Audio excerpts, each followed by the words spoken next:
Good morning, Grace Tribe. I hope everyone is doing well, still getting a little situated this morning. I am really excited about chatting with you today. I had a discussion with a pastor that I was meeting with yesterday, and he wanted to talk about A.W. Tozer, whom I love. I don't think Tozer got all of the identity and grace that we talk about, but you and I get to stand on the shoulders of those who have come before and see a little farther than they did into the implications of the truth without in any way devaluing their contribution to our being able to see that far.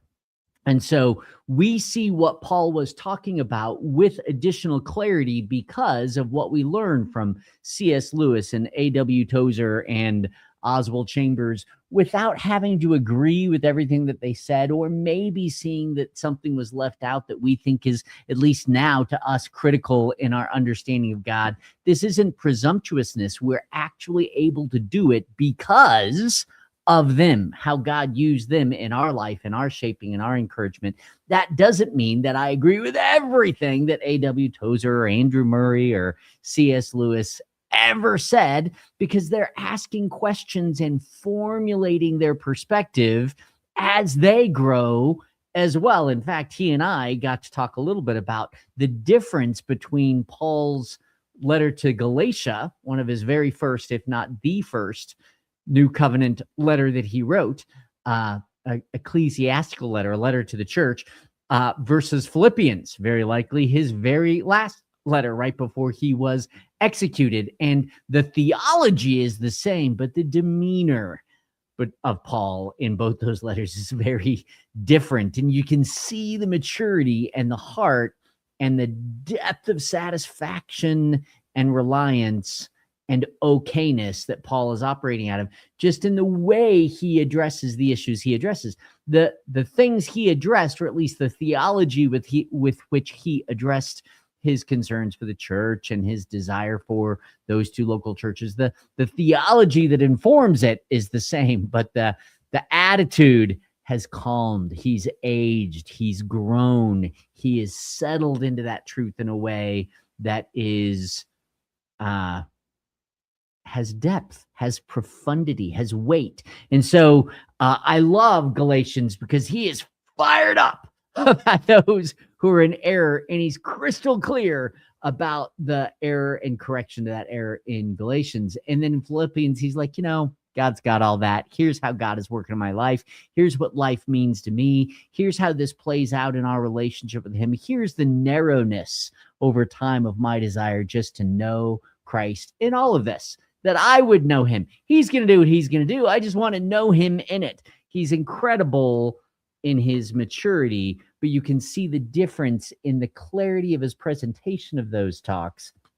The maturity with which he is wielding the truth that he shares both in Galatians and in all of his letters, and then again in Philippians. So we were talking about that Paul grew in a pretty tangible way, a way that we can see that he was growing in a truth that he was already teaching.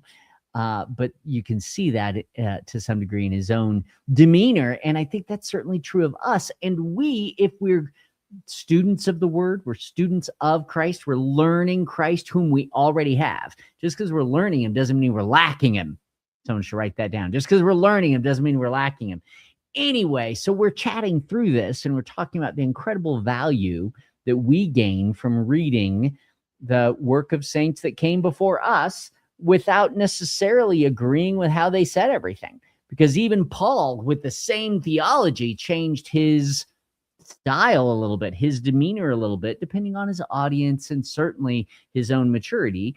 Well, then certainly we can grow from the process that C.S. Lewis went through, the process that A.W. Tozer went through, the process that Oswald Chambers, though we don't have the same kind of chronological exposure to someone like Chambers, who, wrote everything he wrote kind of journalistically. And then after he died, his wife took his devotionals that he was writing for himself and put him out there. So a little bit like Marcus Aurelius, now that I think about it. It wasn't written for anyone per se.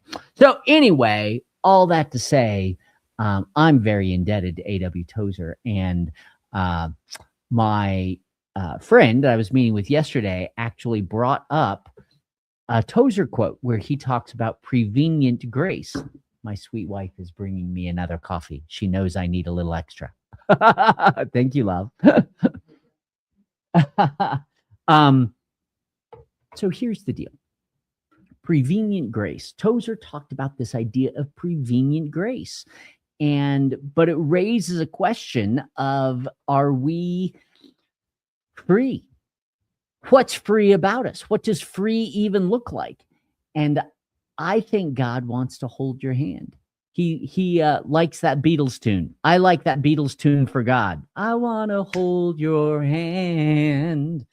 And so we're going to talk about what I'm calling Handholding 101. Maybe you remember being a teenager and wanting to hold someone's hand and hoping that they would hold your hand and putting it out there and making it available, but not wanting to be very rejected. You kind of slide it over next to you and they slide theirs over and you slide yours over and they slide theirs over until your hands are touching or you're very close. And in our immaturity and in our inexperience and our lack of boldness and our fear of rejection, we somehow figure out that someone likes us, and then that gets affirmed. I think God likes you, my friends. He doesn't have that immaturity. He's not lacking in that self-assurance, but he is inviting you today to discover what I think is his prevenient grace, his invitation to intimacy. And I'm excited to get to talk to you about this today. Rob, don't give away my points before I make them, buddy. We're going to talk about prevenient grace today, and I'm excited to unpack this idea in a way that works for us today. Tozer brought up this idea of prevenient grace, and I don't want you to think he's removing your choice by letting you know he likes you. I want to unpack that in a way that works for you and I to decide to take his hand today. His prevenient grace, this grace that he is making known to you in advance of you receiving it, is not removing your option to receive it, but you cannot seek him apart from him inviting you. And so we're going to unpack this a little bit. We're not going to get into the too deep of weeds theologically. I want to talk about this relationally, and I want to do it with you to celebrate his invitation to intimacy, his wooing of your heart on this Tuesday. If you're watching the day we record this or watching live, or whenever you're watching, God wants to hold your hand today. I want to talk about what that looks like. He's not apart from you. You're not apart from him. He's not robbing you of your options. He's inviting you to intimacy. Let's lean into that together today. Hope you have something cozy to drink and are eager to dive in with us. Let's do it. Awakening souls to our life in Christ. My name is Mike Q. Daniel, and we are celebrating all that we have in Christ Jesus by grace. Be sure to share your questions or prayer requests at MikeQDaniel.com. And I want to welcome you to Mike Q. Daniel Live with the Grace Tribe. Good morning, Grace Tribe. Hey there, Rich. Hey there, Roger. Hey there, Donna. Good morning, Rob. Good morning. I can't see the whole list. Good morning, Amy Owens. Great to see you. Glad you could join us live today. We have a lot of folks that watch almost every day, but they don't catch it live. And so I sometimes see comments. I sometimes don't. Hey there, Rich. Good morning, Walt. Kat. Great to see you guys this morning on the live thread. You guys, if you're visiting today, maybe you're listening later. Welcome to you guys too on the podcast once this is posted later today, or maybe you're watching the video. Go ahead and put in the comments where you're listening from. Let us know that you are with us today. Welcome to episode 962. We're talking about Handholding 101. Maybe you remember what it's like as a teenager when you liked someone, you wanted to know if they were interested in you. They seemed to be interested, but you didn't want rejection. So before you were very confident, before you had much clarity of what even those kinds of relationships, those burgeoning romances really looked like, before you had any idea what you were doing, you didn't make a speech. You didn't go, here's what I'm thinking, or would we like to explore this? There was no maturity to our early interactions. You just usually you were hanging out with someone, you liked them, you could tell that they liked you at some level, but you just kind of put your hand out there. You wouldn't grab their hand, I think, probably. You're not demanding, you're not forcing your affection on someone, I hope. Just sort of hovering, just putting your hand close enough for them to respond in kind, that you would move toward them and they might move toward you and affirm your movement toward them so that they could receive that, respond to that movement, and y'all would inch towards each other, hands sliding over towards them as they're sliding over toward you. Maybe that's what God is inviting you to today. Let's see. Jimmy, totally right. No weapon formed against you. Grace is more than fluffy, relational mumbo jumbo, but there is a romantic element to our hearts that God has designed us to respond to his affection. So we don't want to rob the relationship we have with anyone of real affection. We want to be likable and to express our liking of someone else. And I think God has made us that way. So when he initiates, like us, we're putting something out there to make it known that we're available, and they're responding or rejecting their invitation, volitional invitation, like I'm here, is not forcing their acceptance, but it's inviting their volition.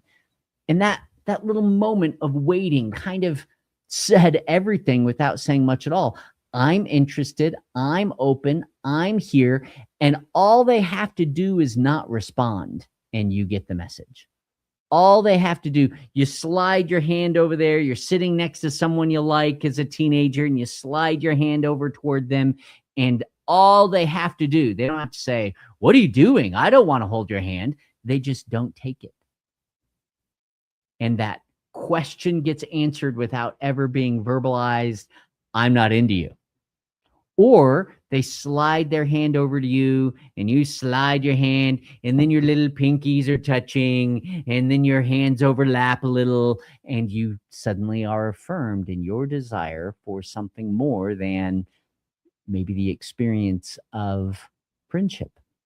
There's a romance, a longing, an interest expressed and received and responded to in that early immature romance. And this ask that's out there without demanding. I'm inviting you to respond with as little conspicuousness as possible so that you can reject me as easily and lightly and friendlyly as possible in case you're not in the same headspace. We want to invite someone to like us back, and yet we don't want their rejection to be entrenched. God is inviting us to respond to him and his love and affection toward us in a way that for our own sake does not entrench us in rejection and rebellion. He's inviting us.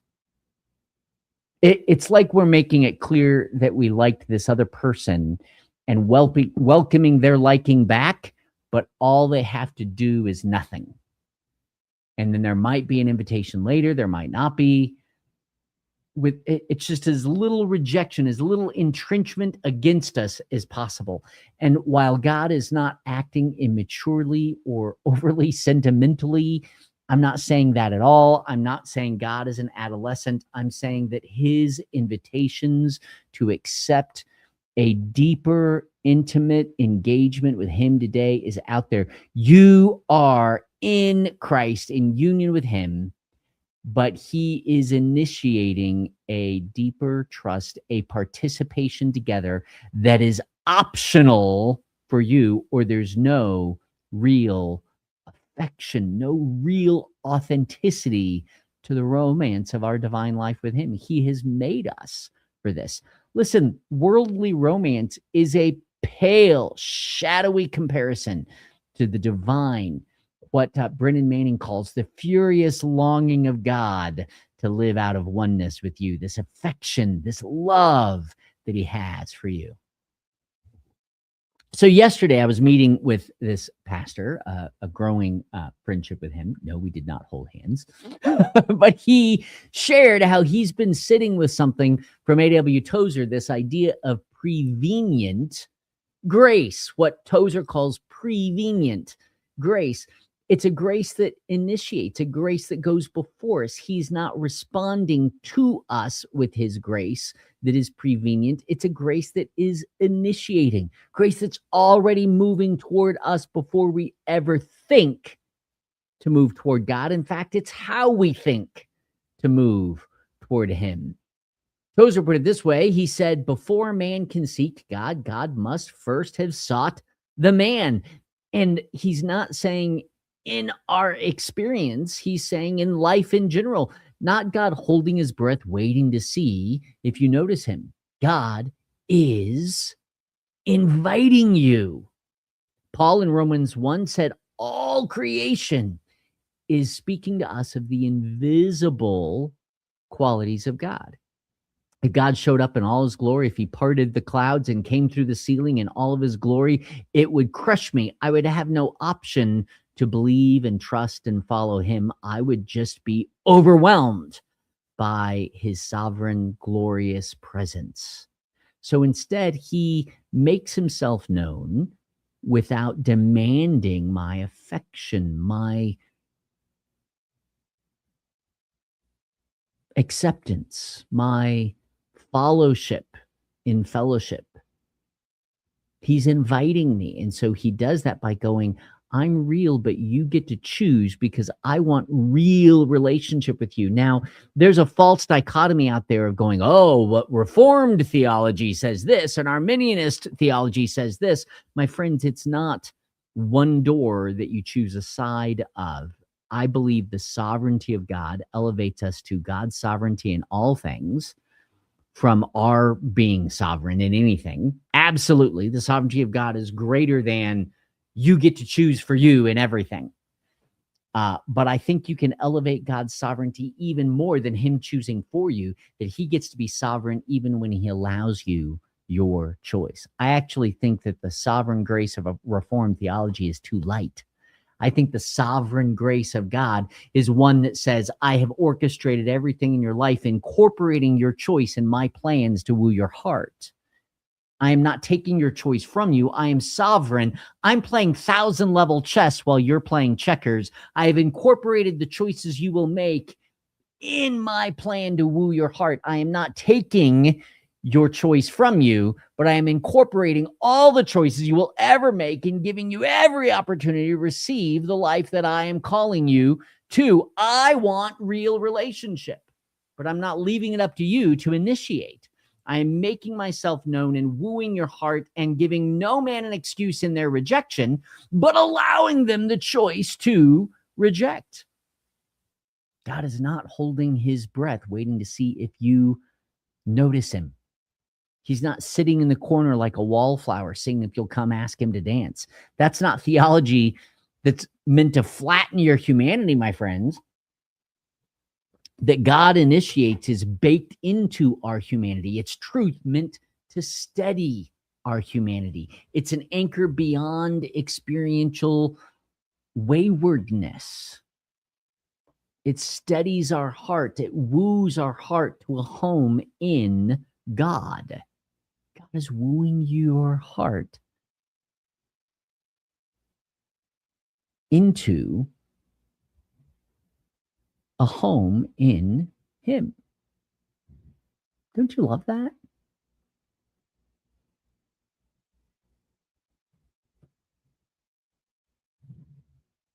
My computer threatened to shut down on me just now as we're sitting here. No, I don't want to do whatever you're doing. I don't want to cut off our broadcast. I wanted to keep us going. Listen, there's this invitation to divine handholding. Yes, you're in union with him as a believer, but you can live like that today or not. What would it look like if you said yes to him?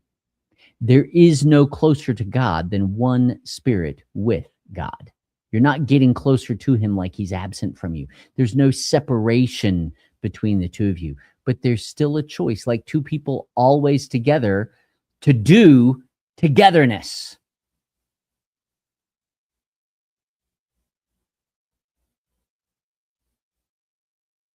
What if he gives you a need that you have that is only going to be satisfied in him? In fact, that's exactly what C.S. Lewis describes. You're in union with him as a believer, but you get to live from the fullness that he provides or run after it in the world. You get to choose this divine romance of intimate fellowship with the God who is one in spirit with you. It's a relationship. It is not just a truism. There's a little romantic idealism to union. It's not an algorithm. It's God's heart wooing your heart that was made for him. There's this romantic concept that's evolved through poetry and stories and rom-coms in our culture of a soulmate. Listen, Christ is your soulmate. He wants union with you to inform the activity, the perspective, the beliefs, the experience of your soul. He is not trying to get you to levitate over every obstacle in your physical experience. He is not trying to give you a divine experience over physical experience. He's trying to give you a divine experience as a soulical experience. So there's no closer than one spirit with God, but the reality of your union with him is expressed in intimate, authentic, emotionally available exchanges with him. It's a relationship, not just a mechanism of idealistic paradigm. Do you see what I'm saying? He's not called you to be a grace automaton. He's inviting you in this father-daughter dance of the bride of Christ, with Christ himself, with the Father smiling as he makes us who he wants us to be and gives us to his Son for unified life in the family of God. There's a choice, like two people always together, to do together, actually together. You're always together with Christ in you. But there's this invitation to do together, actually together. Not as if separated and not separated. It's relational engagement in the relationship you've got. Relational engagement in the relationship you've got. This is divine handholding. Two people walking down the street are no more or less together if they're holding hands as a shared experience as they walk along the riverfront. Across history, thinkers and believers have tried to name that deep inner pull that we all recognize. Blaise Pascal famously spoke of a God-shaped vacuum in the human heart, a space that nothing in creation can finally fill but God. In fact, here's how he put it. He said, there's a God-shaped vacuum in the heart of each man, meaning mankind, which cannot be satisfied by any created thing. There's a desire for me. Adam saw it. There's nothing that can fulfill me apart from God. So if I'm trying for the created to fulfill the created, I'm missing out on the creator himself. There's a God-shaped vacuum in the heart of each man, which cannot be satisfied by any created thing. It's God-shaped. but only by God, the creator, made known through Jesus Christ. That if we open the door to him, he will rush in to fill it, Pascal said. C.S. Lewis echoed that same truth, I think unmeaningly, like unintentionally, saying that if we find in ourselves desires that nothing in this world can satisfy. Listen, just because you think you want it and it'll meet your needs doesn't mean you're right about how it will satisfy your soul. And Lewis was saying there's this, well, in fact, here's his quote. He said, I find in myself desires which nothing in this world can satisfy. The only logical explanation is that I was made for another world. If there's something innate to me that the world cannot satisfy, I must be made for a different world. My design calls for something otherworldly. These are different voices, but the exact same insight. That longing that you feel is not, it is personal, it is unique to you, but it's also universal. That longing that you feel isn't a failure. Oh, I'm missing out on what life is supposed to be. That longing, that vacuum, that desire, that void is not failure. It's not you failing to get what you need. It's an invitation. It's God putting his hand next to yours and inviting you to do life together, actually together. It's invitation. It's the wooing of your heart to divine participation. We have been, Peter said, we have been made full participants by our knowledge of him through his power by grace. We've been made divine participants, given everything necessary for life and godliness, meaning we are made for him, for something otherworldly. That longing isn't proof that God is absent. It's actually evidence. It's invitation to do life together with him, actually together. It's the togetherness of a life together with him. I don't just want you to be in union. I want to live like you're in union and thus satisfy your soul beyond the deepest level of you being in spiritual union with him that you miss in every moment of every day. What a travesty that traffic is enough to make me stumble and forget the one I'm with in traffic. Maybe I do life from him and not traffic. What would it look like for your relationship with God to be in response to his affectionate outreach to you today? This is the prevenient grace that Tozer is speaking about. This becomes deeply personal, that in all things, God doesn't only invite us through sermons or scriptures or ideas. Here's 4 ways that you can believe in new covenant truisms. He's inviting us through beauty, through creation, through our own design and makeup to trust him, to take hold of that for which he has taken hold of us. Every flower, every starry night, every bird song, every act of kindness, every work of art, everything that you think you are made for this or that was created for me, every symphonic expression, every wave crashing against the shore, every breeze through the pines, my friends, every single one of these, each one, this quiet reminder, I'm here. The still small voice of God from inside you resonating with his invitation outside of you to woo your heart to togetherness as an experience, as a choice, as an overwhelming, eclipsing reality of every moment of every day. Will you take my hand? We're in union in the Spirit. Are we walking accordingly to that union? Most of us aren't missing God. We're reborn in union with him. We're just missing his invitation to do the day together. Occasionally, Stacey and I will be like, hey, I'm going to go and do this.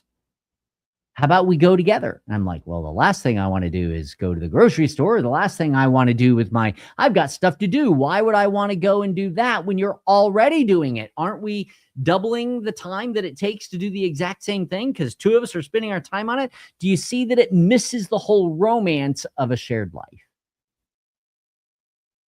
There might be more romance to hitting Safeway together than in climbing the highest mountain in some romantic song. Tozer once said, A.W. Tozer said, God is waiting for us to push on into conscious awareness of his presence, not because he isn't present, but because he's not going to force himself on you. He's not a smothering blanket that he throws over you and captures you like in a net and drags you off where he wants you to go. He's wooing your heart in a relational responsiveness that fills our soul from the innermost being of our spiritual union with him. It's not because he's distant and wants to be closer. He's in union with you, and you're living often missing his very presence. He is not going to dominate you for you to experience presence with him.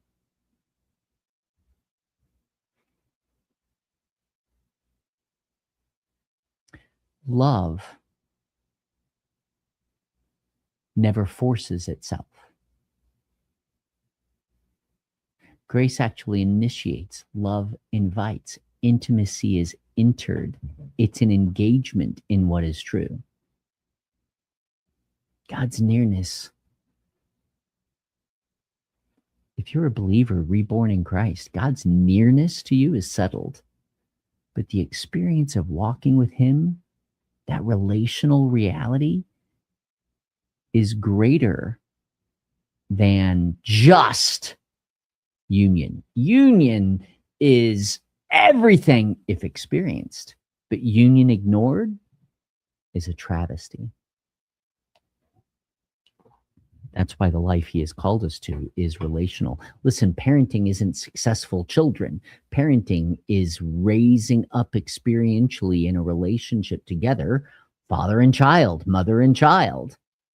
Marriage isn't a certificate. Marriage is a life in union, experienced as union, and we grow in that. We get better. There's a relational responsiveness of engaging together in a process. And that process is what we call a relationship. Discipleship is not a set of truisms that we learn and put into exegetical practice. Discipleship is a relationship where one person's relationship with God informs and equips and inspires someone else's relationship with God. It's relational. Life, the fabric of life, is relational. He is not wooing you to an idea of truisms, to platitudes, to things to believe that diffuse lies you should not believe. It's relationship that you live because of those truths. When I believe God, when I do the work of believing Christ, putting my hope in him, it changes the fabric of my relationship with him throughout the day. It changes the fabric of my experience, rather, in my walk throughout the day. My day changes because I'm living like the truth is true. To believe upon him is not to agree with an idea. It's because I agree with him about who he is and what he's done and who I am because of it, that I actually walk with him like it's true. I'm going to walk with him either way. I can't go anywhere without him. I'm in union with him. I might as well live like it. I might as well walk through this day holding hands. James writes in James 4:8, draw near to God. It's not saying you're apart from him. He's saying live like you aren't apart from him, and he will draw near to you. His hand is out. Take it. And you get to live life holding hands with your creator. He is a loving parent as much as anything else. He is not just loving, but he is always loving. That's a different talk. He is no less holy than he is loving, but those are not conflicted ideas. They're intra-defining ideas. His love and his holiness are inseparable. They're actually informing one another.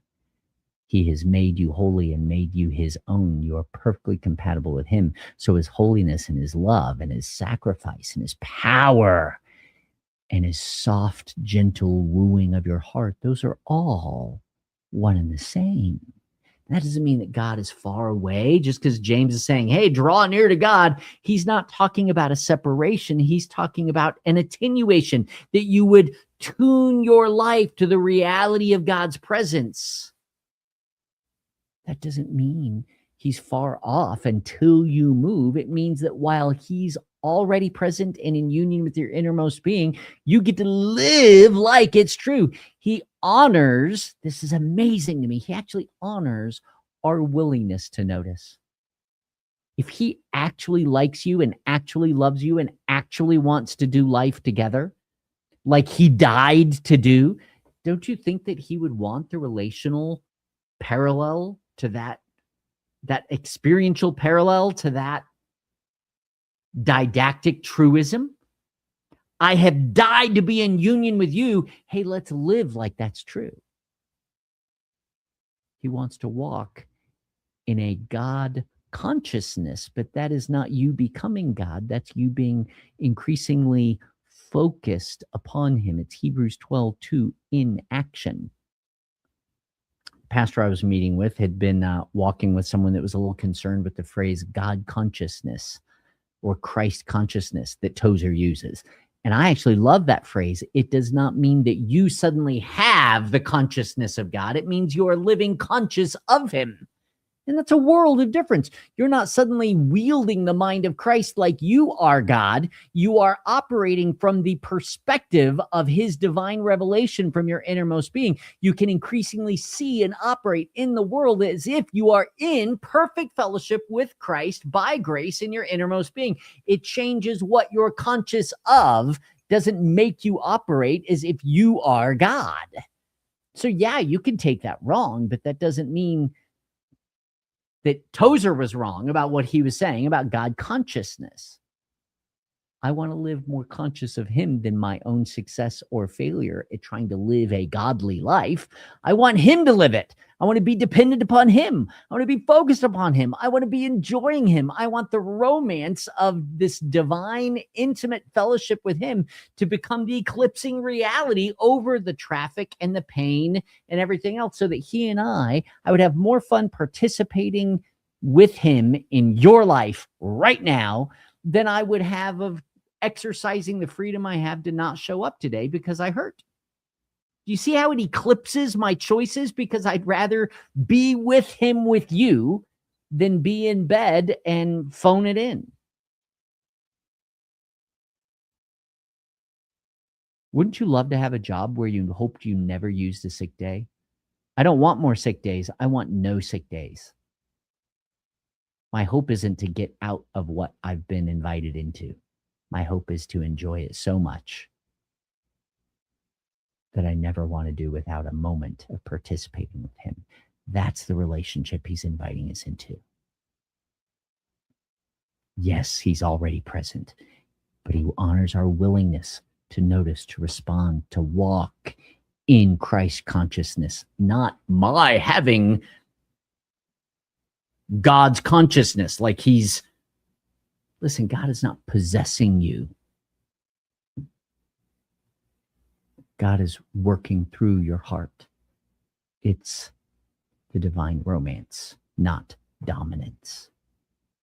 It's a little bit like that teenage moment, but without all the awkwardness.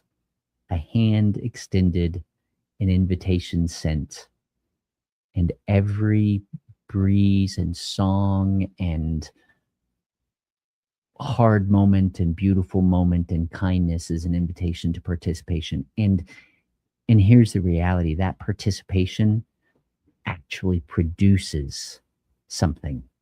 There's a seed of love and an acceptance of trust that produces fruit that turns into relationally holding hands with God as I walk through my day in conscientious focus upon him.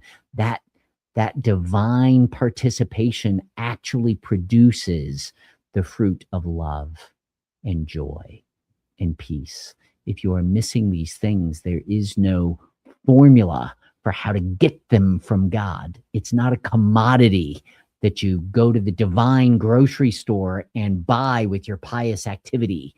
It is the productivity of the seed of his divine love initiated toward you, and you're receiving that in soil in which it germinates and produces in that divine fellowship a blossom that is spiritual fruit, that other people see the romance of you and God and are loved by you together. They are joy, they witness and are inspired to the joy and peace that you share together. It's the fruit and the flower of divine participation.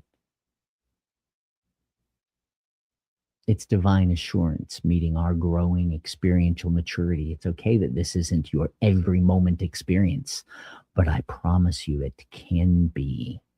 It's more so for me than it used to be, and it's not yet total in my experience. My pain is not completely drowned out by the presence of God. I'm not sure it ever will be. My desire for people to understand the truth is not drowned out. That's my desire, is not drowned out by the sufficiency of Christ. I see that more in Paul's letter to the Philippians at the end of his life than I do in Paul's letter to the Galatians at the beginning of his ministry. I see that difference of him increasingly drowning out his zealous desires. He's kind of like, no, to live is Christ, to die is gain, win-win for me. God is enough. He's going to do what he wants. I just want to know him in this. If he can use me in your life, then I get to know him more in the process. He's got you. He's got me. I just want to take hold of more of the reality of that in my experience. I want to know him for myself by sharing his life, hand-holding as we walk in front of you. His hand is out there, but holding it is relational. It's volitional. There is no forced relationship with God. Do you see how treacherous, how insidious forced relationship would be? The Christian life isn't God dragging us into closeness. It's God having put us in union, having birthed us into the family that he has been in from before the foundation of the world, and always intended that he would redeem you into it so you would know how loved you are and choose to follow him hand in hand as he leads. It's God staying near enough for you to choose him who's choosing you every moment of every day. It's not because you need to earn love. Your receiving his love doesn't earn it. Your receiving his invitation doesn't earn it. Your faith doesn't earn grace ever. There's no merit to your faith. You're not deserving something because you'll receive it. That makes no sense. You want to give me a car? I don't earn the car by saying, sure, you can give me a car. Thanks for the keys. Look how well I accepted that gift. I deserve more. That makes no sense. But if you want to give it to me, I'll take it. If you want to receive God's love, he's offering it to you. You're receiving it, is not earning the relationship that only Christ by grace can provide for you, the favor only he can earn for you. You have to just receive it.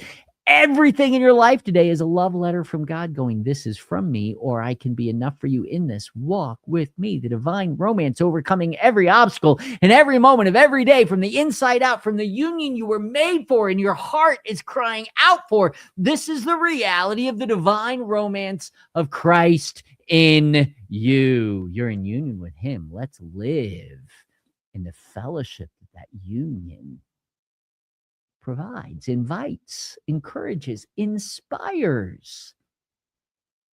Not because we need to earn the love. We're not receiving it to earn it, but because the love is two people engaged in union together. You and God, God and you, through the person of Christ and his spirit in your innermost being. It's real. It's total. It's prevenient invitation to divine participation. Here's a question of the day for you guys. We'll wrap this up. Where today might God be inviting you? Hear me. Where today? You don't even know it yet. We don't know the answer to this question. I want you to walk with the question. You can't answer the question.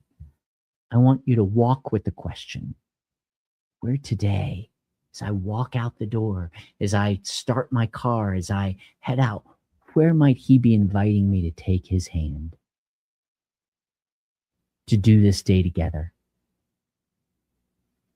And as you accept it in the hard moments, to hold on to his hand through the stress, through the constraints, through the needs, through the hurts, or to enjoy walking with him through the landscape of the beauty of the canvas of the artistry of his life and creation, whether it's enjoying the day or just getting through the day, to take hold, to receive the invitation, to respond to his wooing, to take hold of his hand. How might that change the way you walk through this day together?